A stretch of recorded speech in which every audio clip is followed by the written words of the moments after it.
Just when I thought I was out, they pulled me back in. Hello everybody. I've been upgrading the pYanodons base, and it has been one heck of a trip. It all started, I think, here, with these level 2 zippers and trits. I made this wonderful little looking thing. I don't know what this is. It's a resveratrol, and it required Yotoi and all these other fluids. I'm like, well, let's get cracking on it. While I'm at it, I might as well do this too. We'll get the Microcian J25. That didn't seem too difficult at all.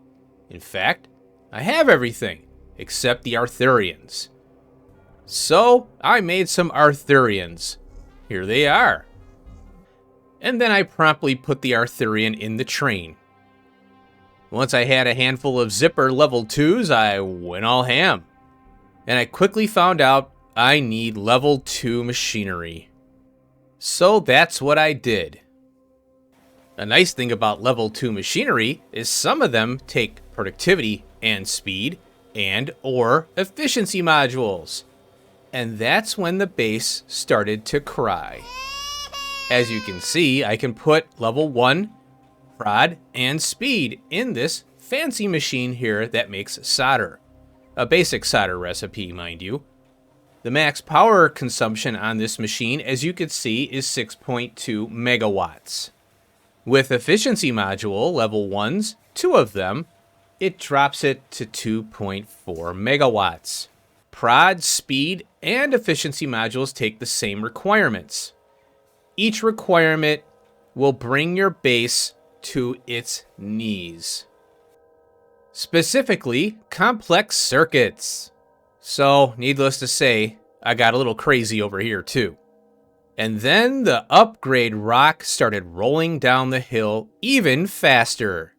The self-assembly monolayers needed an upgrade. Surprise! With all the complex circuits I needed to build, the rare earth oxides decided to say, nope. An upgrade happened on this as well. Then sulfuric acid started to remind me, oh, you need to upgrade me too. So that's what I did. However, I still don't have enough acid gas, and a new build was needed. You see, the MK2 cadaveric arms just can't keep up. As you can see, it's running right now, and I just grabbed a few machines and that was it. So I needed another solution. I needed refined syngas, and this is where I have it. In order to make acid gas in higher quantities, I need refined syngas. Well, here's where I'm making it, by the power plant. You'd think this would be easy, but it's not. pYanodons is never easy. Now the activated carbon build needs to be updated. Who would have thunk it? The good thing about the activated carbon build is I only needed to upgrade the high pressure furnaces. And as you can see, there is productivity and speed. The reason I put speed in instead of all productivity is because the machine is a little faster. It's 2.3 craft speed, so I'm not losing the speed from the actual MK02. In fact, it's a little faster, and I get a little 10% productivity boost on top of that, and everybody wins. But 12.8 megawatts is no joke, so you gotta take a hit somewhere. Wherever productivity is available, I will take it. If no productivity is available, the machine gets efficiency modules. Now with my refined syngas, I needed sulfur, and a lot more, so I had to tap 2 more sulfur mines. The gas processing units allow for productivity and speed, so we could boost our acid gas output, and now I have plenty of sulfuric acid. However, the base is always growing, so this is going to be a common problem. I'm going to go to the solder build now and upgrade it to show you what I've been doing, and I'm methodically picking builds specifically by use currently. I haven't upgraded anything for science yet except one build, and that is the lab area. I'll showcase that right now. The research centers are now upgraded to MK02 with full productivity, And I also have a beacon. This one doesn't have it, so I'll have to do that. So I have one beacon that covers all of the labs, or the research centers. The research centers are MK02 with full prod. They are a craft speed of 1.48 and a 20% productivity boost. It's a little too fast, but with all the upgrades to the base, I should be okay to be able to feed this thing. Every single one, except for automation science, has been completed. The all-important chemical sciences has been upgraded as well. The automation science will get a rebuild. What I'm going to do is combine all of this into one build. A small upgrade that was needed was lamps, believe it or not. So I'm using the MK02 automated factories, using prod and speed for the copper cable and efficiencies for the lamps. Believe it or not, the base was consuming so many lamps, I had to upgrade this because things were shutting down and weren't operating. Here is the solder build that I built a long time ago. And what I'm finding is that just upgrading to MK02 with efficiency and or prod and speed is really helpful to increase your production. Now, you might be wondering, well, what's the power like? Well, according to Factorio's power grid here, I have 47 gigawatts available. I don't think I can count that fully because some of these turbines only operate when there is fuel available. For example, the MK01 high-pressure steam turbines. These are not really running all of the time, and sometimes they will not get fuel to run because they're running off of kerosene and gasoline. I think it's extra kerosene. However, I do have 19 of the high-pressure steam turbine MK02s, and those provide about 2 gigawatts. I take 80% of the max, which is, I think it's 2.4. So I'm assuming 2 gigawatts because you want to leave some power on the table so you don't get brownouts. So I have 19 times 2 gigawatts, let's say 20. So that's a pretty good amount of power. So I have a lot of ceiling here for upgrades. I haven't run the base under full load with science yet, and I do have a plan for that, and that is to punch down a third power unit, which I'll get into in a maybe later episode, just to show progress.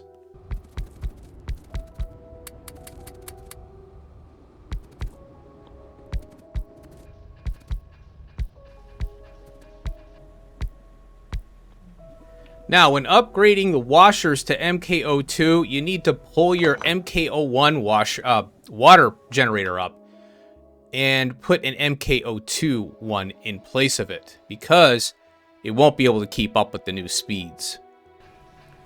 What's nice about these is they are cool. Now, the high pressure furnaces are nice because you can put prod and speed in there. So I'll go ahead and do that. And I think I have a mod or something. I don't know what changed, but you could shift right click and shift left click and it automatically puts the modules in. I think I have a mod that copies the modules as well as the recipe. So that comes in handy.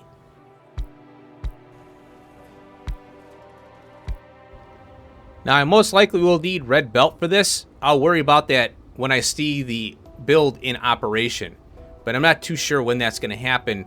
I'll wait on red belt for now. I need to get some efficiency modules. Stupid me, I forgot to set this to a higher value.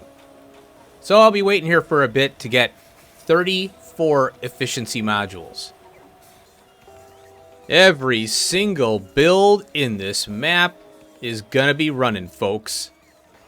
Now, modules in vanilla are no joke, but that's usually the level 3s. Level 1 modules in pYanodons is like level 3 modules in vanilla times 10. Now, when you finish upgrading, you gotta come back to the base and get rid of everything that you have as MK1s. And it takes a bit to find these little yellow suckers. There's another one. A few moments later. Alright, let's finish this job.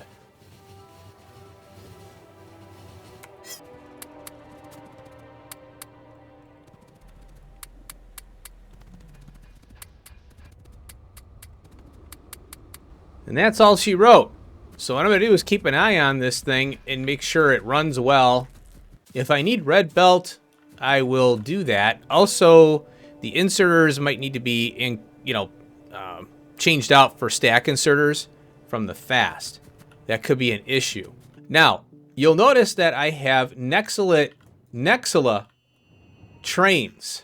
Let me find one here. There we go. So I am a little annoyed by the, I'm a little annoyed that they have the advanced trains are split in half.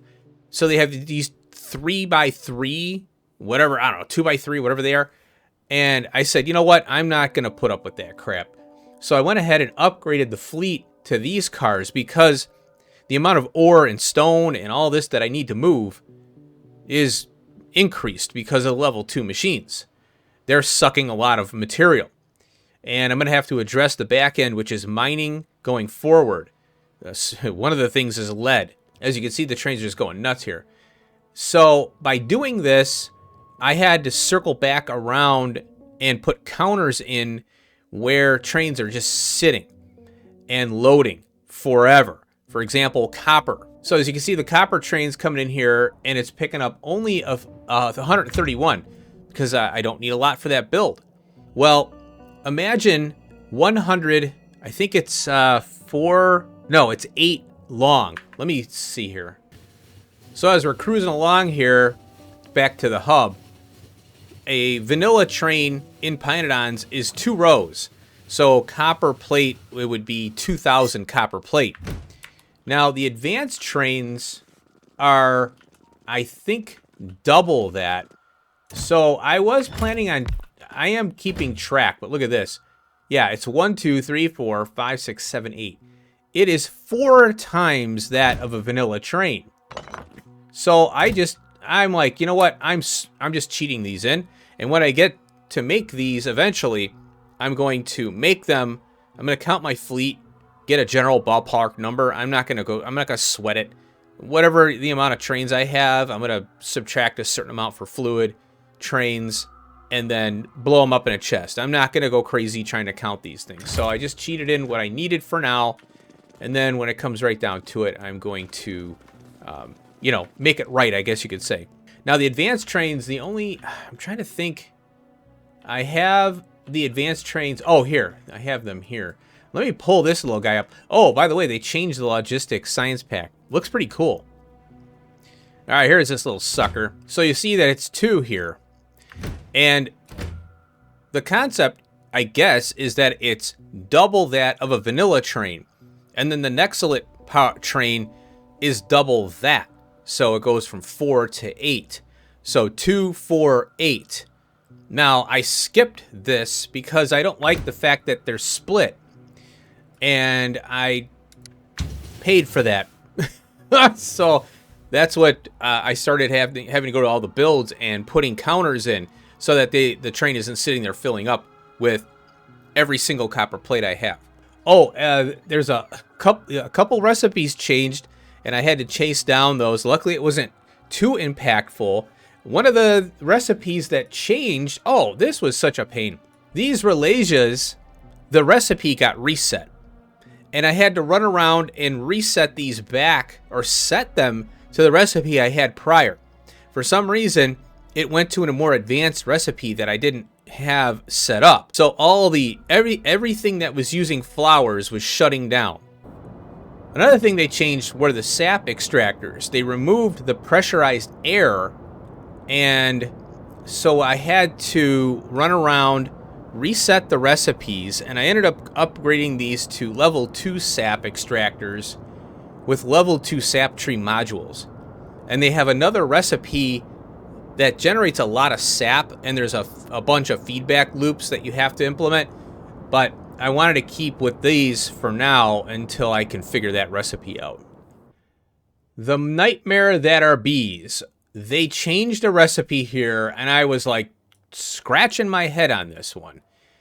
And I finally figured it out by going to the Discord and searching for other folks that had the same problem. All right, I decided to come over by the bee area here to explain how this works now. And it was really, there was one thing I was missing, and it is kind of an obscure recipe, that wouldn't jump out at you as to how to kickstart your bees back up after updating pYanodons to this, the newer versions. So what they did, I like what they did here. They closed the loop and made it the bees a little more interesting. And now I can get wax out of this process here. Well, there was a wax recipe now. So this apiary used to be set up to make these combs here. They are the empty Arcwood empty honeycombs. That recipe got canned. So this apiary was blank. There was nothing going on here. And I'm scratching my head and I'm like, what the heck was this recipe? I don't remember. And all I know is I needed these combs here. I think what was it? Oh yeah. So I needed these Arcwood empty honeycombs. And I didn't know how to get them. So here's how you do it. First, you start off by making these empty combs. And pretty much all this is byproducts, right? Coal dust everything is a byproduct. Sand, it could be considered a byproduct, right? Once you get these empty combs, what you have to do is, in order to kickstart your system back up, because, well, here's what's going on. First off, I need the honey, right? I got to take these ulrichs and make them into honey so the bees have food. Well, how do you get these Arcwood empty honeycombs? And first, the comb is used here, where I guess the comb goes into the vrauk, and then the maggots go in there. You feed the vrauk until it's ready to be consumed by the maggots, I guess. And then you need Arcwood honey barrel, or, well, honey, to feed the maggots once to get them into adulthood. Well, I guess you feed the maggots, I don't know. So that vrauk, which has the maggots inside it, comes here now, and you feed it more honey, some natural gas, and then you get, oh, this is the queen one here, sorry. Yeah, here, this is the one. I went right by it. This one here creates the Arcwoods, and this is what I'm after. And you notice that it kicks out a used comb, and that's what I need in order to get the Arcwood empty combs up here. And so I was in a deadlock. I'm like, well, how do I get the used combs? Well, there's a recipe for it. And it wasn't very apparent. And I think that it was kind of, I don't know if it's in the wiki up here or not, but in order to kickstart this, you take a filled comb and process it into a used comb in bitumen. So this is a crude oil to bitumen recipe here. And you need this recipe in order to build up your wax, because wax is used for the advanced casting, which will come later. I'm going to be working on that later. Well, here's the filled comb right here. And you need crude oil barrel, native flora, an empty comb, and sap. Now, what's weird is the bees are not even involved in this at all. You create the comb with scrap, just trash, byproducts, and then you throw flowers and crude oil and sap in here, and then it magically becomes a filled comb. And then you take that again, coming back to this, we empty it, get bitumen out of it. Yay. Okay, now we got bitumen. Bitumen is pretty good, though. It's a good resource to have, especially for distillates and coke later on. And that's something I got to do later. So once the comb is used, you melt it down with using hot air. You get 50 wax out of that, so is it 10 per comb? And I'm saving this for later. I wanted to be able to do the advanced casting, so I'm building it up right now. 7,800, not too much here right now. And then you take the wax, which is 100 to 10. So that's 10. You get a productivity out of this, I think, by using the hot air, or it breaks even, I think, because it's 10 per empty comb there. But there is a kind of a productivity going into this. I don't know where it's coming from, because this is 1 to 1, 1 to 10, and this is 10 to 10. So I don't know where this is coming from. Now I can, I think I do know where it's coming from. I made a bunch of extra here. Now I think about it. So this process here is how you have to have a bitumen process. Crude oil to bitumen, and then your wax goes to your casting, and then your bitumen is used for other, whatever else you want to use it for, whatever recipes there are. So I wanted to showcase that because it was like I was scratching my head on it. But once I figured it out, I'm like, oh, this is pretty cool. I really like the recipe. I like that they closed this loop because I was wondering what the heck is all this about. The wax and stuff, they didn't have the recipes for it. So I thought that's pretty cool. All right, so I'm going to end it here. I don't want this to go too long. So as far as future plans for the pYanodons series, what I was thinking about was doing some brief tutorials, 10, 15, 20 minutes, depending on how much of the subject we'll cover, going over the aliens, how to produce them, and other build and things. I'd like to cover the ore processing from start to finish, from beginning game to end game. The problem is, though, I'm not at end game. I haven't launched a rocket yet, and I'd like to, but I might cover them in pieces, if anything, but I don't want to leave the player hanging, whoever's looking for information. I want to leave them hanging. Let's say they're at a certain point and, they're further along and they want to know something. So the ore processing is a little tricky. Green circuits I could do, the not so simple circuits I call them, the advanced circuits I could, go over those. That would be maybe a long video, I don't know, but that's the ideas I have to keep the series alive because I'm having a lot of fun doing the upgrades and getting the base back and up and running. I think I just needed a long break. I needed to play some other games and then come back to this, so I feel a little revitalized. So thanks for watching. I hope you enjoyed this, kind of short little video, and I'll see you later. Look out for hopefully some base updates and tutorials and all that good stuff. Peace out.